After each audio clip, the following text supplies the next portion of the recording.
నమస్తే, welcome to special focus. వాళ్ళు అనుకున్నంత స్ట్రాంగ్ కాదు, వీళ్ళు అనుకున్నంత వీక్ కాదు.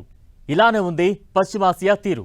బాంబులేశారు, సుప్రీం లీడర్ను లేపేశారు, దిగ్బంధనం చేశారు. అయినా సరే ఇరాన్ను మాత్రం దారిలోకి తెచ్చుకోలేకపోయింది అమెరికా. టెహ్రాన్ మీద ఓవైపు సైనిక దాడులు కొనసాగిస్తూనే ఇప్పుడు ఆ దేశంపై ఆర్థిక యుద్ధం ప్రకటించింది అమెరికా. ఇరాన్ను ఏకాకిని చేయడమే లక్ష్యంగా మరో కొత్త ఎత్తుగడతో రంగంలోకి దిగింది. ఇంతకీ అమెరికా ప్లాన్ ఏంటి? ట్రంప్ అసలు లక్ష్యం చైనానేనా? ఇంతకీ దీనిపై ఇరాన్ రియాక్షన్ ఏంటి?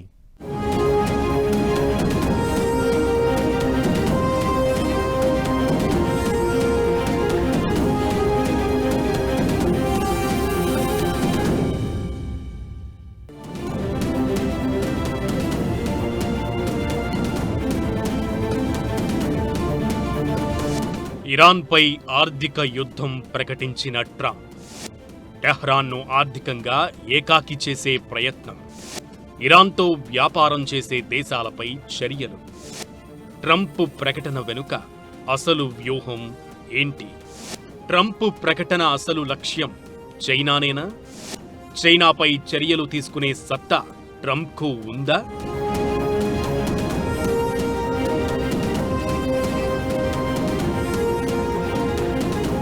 వెనుజువెలా పరిణామాలతో, అదే అంచనాలతో, అవే ఊహలతో ఇరాన్ను టార్గెట్ చేశారు ట్రంప్. మహా అయితే వారం రోజుల్లో టెహ్రాన్ను గుప్పెట్లోకి తీసుకోవచ్చని లెక్కలు వేసుకున్నారు. ఇజ్రాయెల్తో కలిసి ఆపరేషన్ ఎపిక్ ఫ్యూరీ పేరుతో ఇరాన్ మీద దాడులు చేపట్టారు. కట్ చేస్తే సీన్ రివర్స్. అమెరికాతో చుక్కలకు స్పెల్లింగ్ రాయిస్తోంది ఇరాన్. కష్టం ఎదురైనా పర్లేదు, నష్టం మిగిలినా లెక్కే లేదు. అమెరికాకు మాత్రం నష్టం మిగల్చాల్సిందే అనే రేంజ్లో యుద్ధం చేస్తోంది. నిజానికి సక్సెస్ అయ్యింది కూడా. ఇది అమెరికా మీద ఆర్థికంగా భారం పెంచితే, రాజకీయంగా ట్రంప్ టార్గెట్ అవుతున్నారు. ఇలాంటి పరిణామాల మధ్య ఇరాన్ మీద ఇప్పుడు మరో వ్యూహాన్ని ప్రకటించారు ట్రంప్. ఏ దేశంపైనా ఇప్పటివరకు చేపట్టని అత్యంత తీవ్రమైన ఆర్థిక చర్యను ఇరాన్ మీద ప్రకటిస్తున్నట్లు చెప్పారు. ఆ దేశంపై ఆర్థిక యుద్ధం ప్రకటిస్తున్నానని, ఇరాన్ను ఒంటరి చేయడమే తమ లక్ష్యమని ప్రకటించారు. ఆ దేశ నేవీ నాశనమైంది, ఎయిర్ ఫోర్స్ ధ్వంసమైంది, డిఫెన్స్ ఫ్యాక్టరీలు కూలిపోయాయి, కరెన్సీ దారుణంగా పడిపోయింది. ఇప్పుడు వారికి ఆర్థికంగానూ ఇబ్బందులు తప్పవు అంటూ రాసుకొచ్చారు ట్రంప్.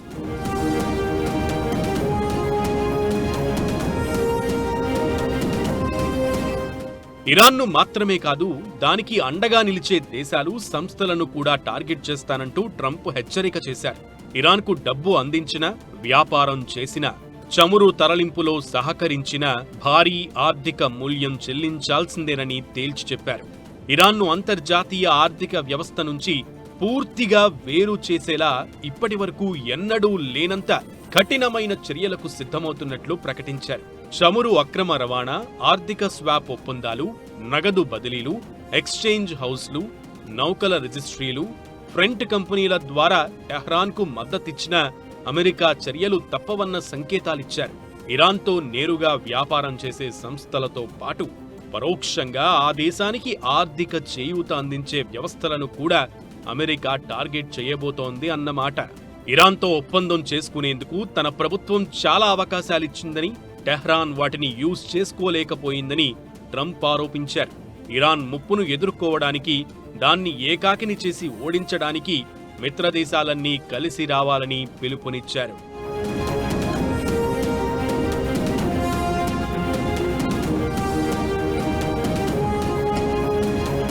ఇరాన్ మీద ఆంక్షలు విధిస్తామని గతంలో చాలాసార్లు హెచ్చరించారు ట్రంప్.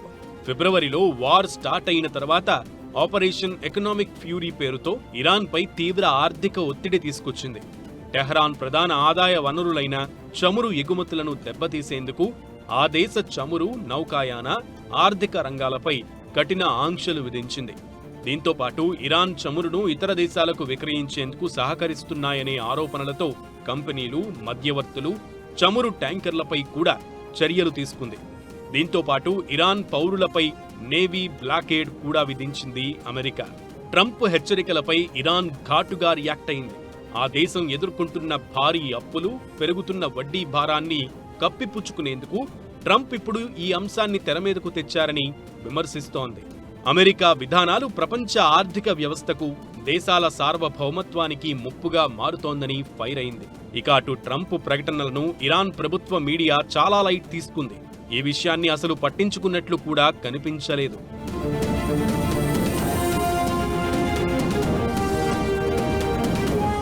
యుద్ధానికి ముందు ఇరాన్కు అతిపెద్ద వాణిజ్య భాగస్వాముల్లో యుఏఈ ఒకటి. ఇరాన్ దిగుమతుల్లో ఆ దేశం వాటా 30% ఉండేది. అయితే టెహరాన్ తమ వైపు బాలిస్టిక్ మిసైల్స్ ను ప్రయోగించిందని ఆరోపిస్తూ ఆ దేశంతో అన్ని రకాల వాణిజ్య కార్యకలాపాలు, వ్యాపార, ఆర్థిక లావాదేవీలను నిలిపివేస్తున్నట్లు యుఏఈ తేల్చేసింది. ఇది జరిగిన గంటల్లోపే ట్రంప్ ఆర్థిక యుద్ధం ప్రకటన వచ్చేసింది. ఇరాన్ చమురు కొనుగోలు చేసే దేశాలను అమెరికా టార్గెట్ చేసే అవకాశాలు ఉన్నాయని ట్రంప్ మాటలను డీకోడ్ చేస్తే అర్థమవుతోంది. అదే జరిగితే అమెరికా, చైనా మధ్య పరిస్థితి మరోసారి భగ్గుమనడం ఖాయం. ఎందుకంటే ఇరాన్కు చైనానే అతిపెద్ద వాణిజ్య భాగస్వామి. సెప్టెంబర్లో జిన్పింగ్ అమెరికాలో పర్యటించే అవకాశం ఉంది.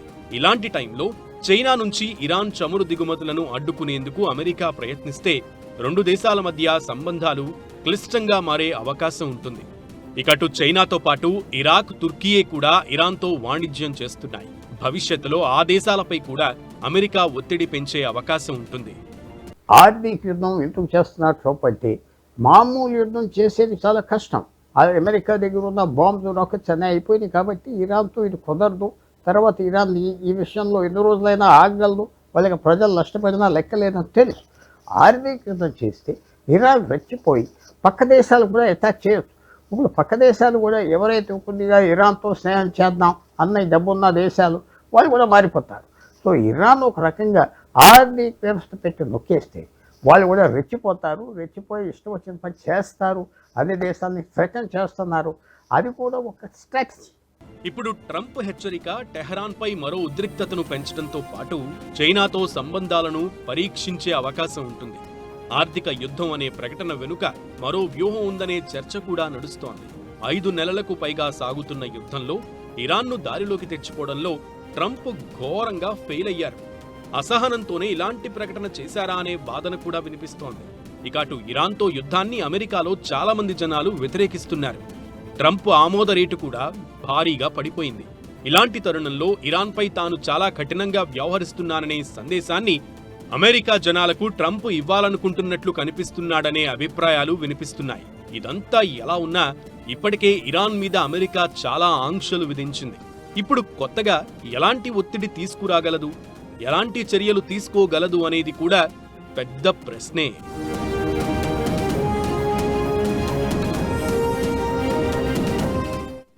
ఇరాన్ను ఆర్థికంగా టార్గెట్ చేయడం అంటే పరోక్షంగా చైనా మీద చర్యలకు సిద్ధం కావడమే. మరి ట్రంప్ ఆ పని చేయగలరా? చేసే సత్తా ఉందా అనేదే ఇప్పుడు అసలు ప్రశ్న. డ్రాగన్ కంట్రీ మీద చర్యలు తీసుకోవడం అంత ఈజీ కాదా?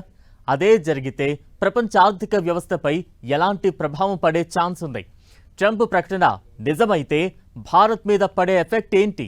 అసలు ఈ స్ట్రాటజీతో ఇరాన్ లొంగిపోయే అవకాశం ఉందా? నిపుణులు ఏమంటున్నారు?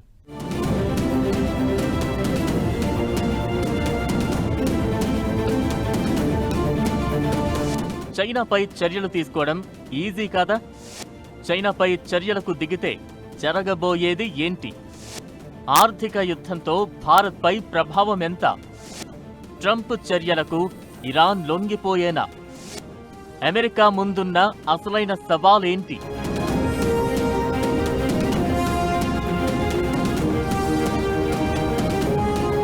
ఇరాన్కు అతిపెద్ద వాణిజ్య భాగస్వామి చైనానే. ఇరాన్ చమురు ఎగుమతుల్లో 80 నుంచి 90% వరకు చైనా కొనుగోలు చేస్తుంది. ఇరాన్ ఆర్థిక వ్యవస్థకు ఇదే ప్రధాన ఆదాయ మార్గం.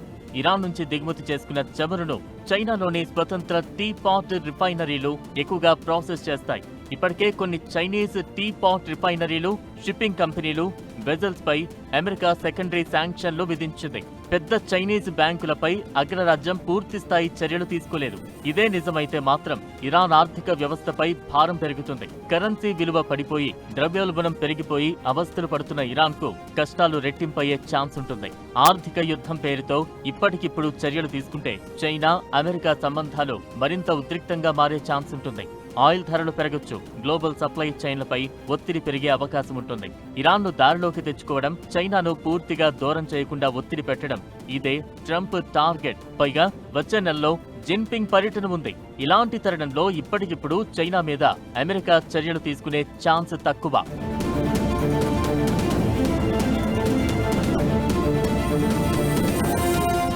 ఆర్థిక యుద్ధం ప్రకటించిన ట్రంప్ చైనా మీద డైరెక్ట్ గా ఎలాంటి చర్యలు తీసుకోకపోవచ్చు.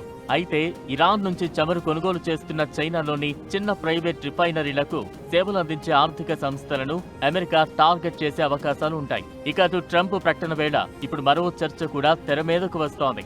ఇప్పుడు చేపడతామంటున్న చర్యలు గతంలోనే ట్రంప్ ఎందుకు తీసుకోలేకపోయారని కొందరు అనుమానాలు వ్యక్తం చేస్తున్నారు.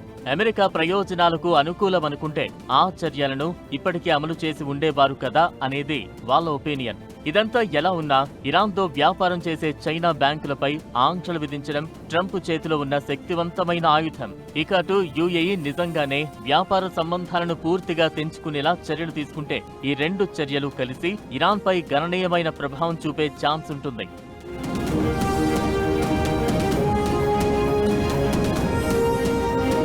ఇరాన్తో వ్యాపార సంబంధాలు సాగించే దేశాలన్నింటికీ ట్రంప్ హెచ్చరికలు చేశారు. దీంతో ఇండియా మీద ఎలాంటి ఎఫెక్ట్ పడుతుందా అనే చర్చ నడుస్తోంది. టెహ్రాన్ కు భారత్ కీలకమైన వాణిజ్య భాగస్వామిగా ఉంది.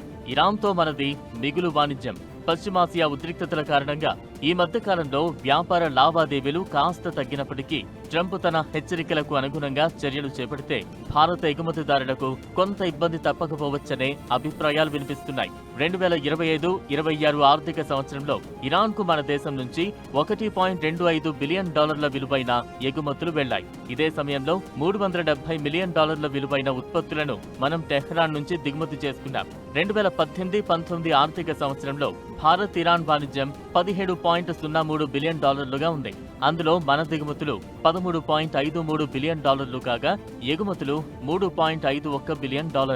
గత కొన్నేళ్లుగా రెండు దేశాల మధ్య వాణిజ్య లావాదేవీలు భారీగా తగ్గుముఖం పట్టాయి. దీంతో ట్రంప్ చర్యలు చేపట్టినా భారత్పై పడే ప్రభావం తక్కువే.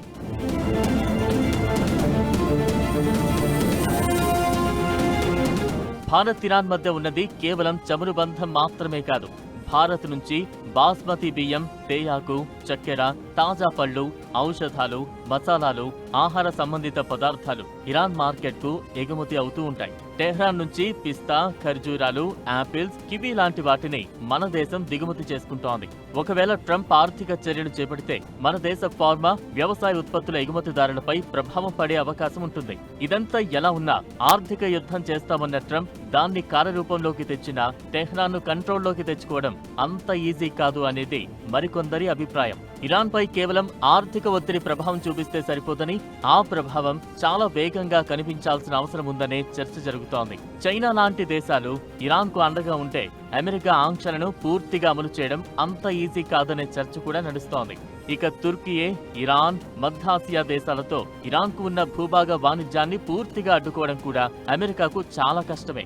అయితే ఆర్థిక యుద్ధం మొదలు పెడితే ఇరాన్ లొంగిపోతుందా అంటే చర్చల్లో ఇరాన్ వైఖరిని మార్చగలవేమో కానీ అంతకు మించి ప్రభావం ఉండదనే అభిప్రాయాలు వినిపిస్తున్నాయి.